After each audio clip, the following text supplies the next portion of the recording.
CPM-നെ സംബന്ധിച്ചിടത്തോളം CPM-ന്റെ പരമോന്നത സഭയാണ് പോളിറ്റ് ബ്യൂറോ. ഏറ്റവും തലമുതിർന്ന പ്രമുഖരായ നേതാക്കളടങ്ങിയ പോളിറ്റ് ബ്യൂറോ എടുക്കുന്ന തീരുമാനങ്ങളും നടപടികളും പാർട്ടിയെ സംബന്ധിച്ചിടത്തോളം അന്തിമമാണ്.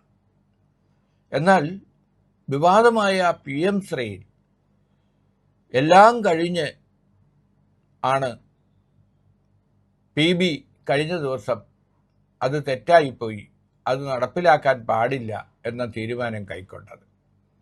ആലോചിച്ചു നോക്കൂ, കേരളം ഭരിക്കുന്ന മന്ത്രിസഭയോ ഇടതു മന്ത്രിസഭയോ ആ മന്ത്രിസഭയെ നിയന്ത്രിക്കുന്ന ഇടതു മുന്നണിയോ CPM എന്ന് പറയുന്ന പാർട്ടിയുടെ സെക്രട്ടേറിയറ്റോ CPM-ന്റെ അഖിലേന്ത്യാ കമ്മിറ്റിയോ കേന്ദ്ര കമ്മിറ്റിയോ PBയോ ഒന്നും അറിയാതെയാണ് കേന്ദ്ര സർക്കാരിൻ്റെ വിദ്യാഭ്യാസ നയം കേരളത്തിൽ നടപ്പിലാക്കാനുള്ള കരാറിൽ മുഖ്യമന്ത്രി പിണറായിയും വിദ്യാഭ്യാസ മന്ത്രി ശിവൻകുട്ടിയും മാത്രം അറിഞ്ഞുകൊണ്ട് ഒപ്പുവെച്ചത്.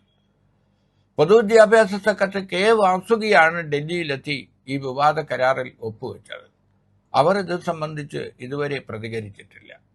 ഉദ്യോഗസ്ഥ എന്ന നിലയിൽ മുഖ്യമന്ത്രിയും വിദ്യാഭ്യാസ മന്ത്രിയും പറഞ്ഞ ഉത്തരവ് അവർ നടപ്പിലാക്കി എന്ന് വേണം കരുതേണ്ടത്.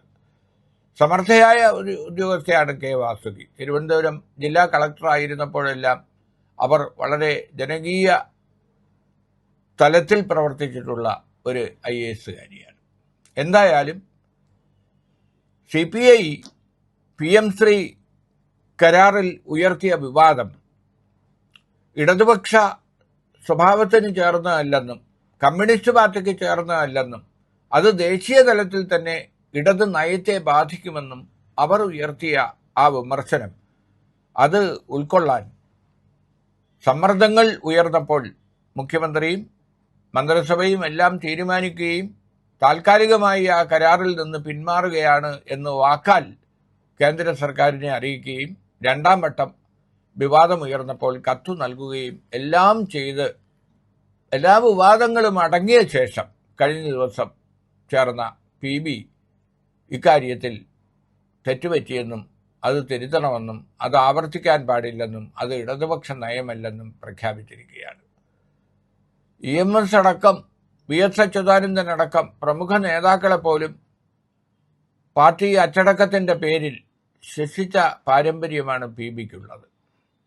കാരണം PB ജനറൽ സെക്രട്ടറി ആയിരുന്ന EMS ശിക്ഷയ്ക്ക് വിധേയനായിട്ടുണ്ട്. AKGയെ പോലും ശിക്ഷിച്ച പാർട്ടിയാണ്. VS അച്യുതാനന്ദനെ ശിക്ഷിക്കുകയും PBയിൽ നിന്ന് പുറത്താക്കുകയും ചെയ്ത പാർട്ടിയാണ്. അങ്ങനെയുള്ള PB ഇന്ന് കേവലം നോക്കുകുത്തിയായി മാറി എന്നതിൻ്റെ ഉദാഹരണമാണ്. എല്ലാം കെട്ടടങ്ങിയ ശേഷം എല്ലാ വിവാദങ്ങളും അവസാനിച്ച് കേരളത്തിൽ മന്ത്രിസഭയും ഇടതുമുന്നണിയും എല്ലാം PM ശ്രീ വേണ്ടെന്ന് വെച്ച ശേഷം അത് വേണ്ടെന്ന് വെക്കണം എന്ന തീരുമാനം PB എടുത്തത്. കൂടുതൽ വാർത്തകളും വിശേഷങ്ങളും നേരിട്ട് ലഭിക്കാൻ ജനങ്ങളിൽ നിന്ന് ജനങ്ങളിലേക്ക് ജനഭൂമി ന്യൂസ് സബ്സ്ക്രൈബ് ചെയ്യൂ. ബെൽ ബട്ടൺ അമർത്താനും മറക്കരുത്.